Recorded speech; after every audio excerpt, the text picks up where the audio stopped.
Me ollaan sitten erittäin paljon meidän keskushyökkäjien päällä, koska ei tarvitse olla iso ennustaja, että nämä viimeiset hetket kulminoituu tuonne meidän oman pään aloituksiin ja näin ollen jokainen voitettu aloitus on nyt kullanarvoinen maalinjohto ja erittäin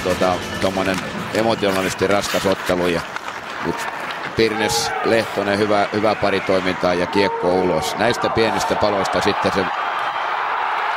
tulee, mutta kyllä nyt täytyy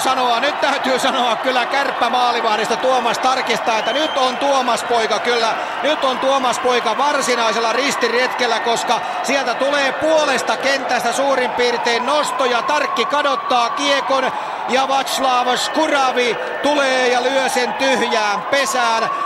Oi sentään mikä tilanne, katsokaa nyt uudelleen, se lähtee sieltä punaviivalta, Rebeik nostaa sen Tarkkia kohti, Tarkki pomputtaa, kadottaa täydellisesti kiekon ja Skuravi näkee, että hänen tilaisuutensa on tullut, Kankaanperä ei ennätä katkaisemaan ja nyt tämä on ollut kyllä Kärppä maalivahdille enemmän kuin se kuuluisa Via Dolorosa, koska 5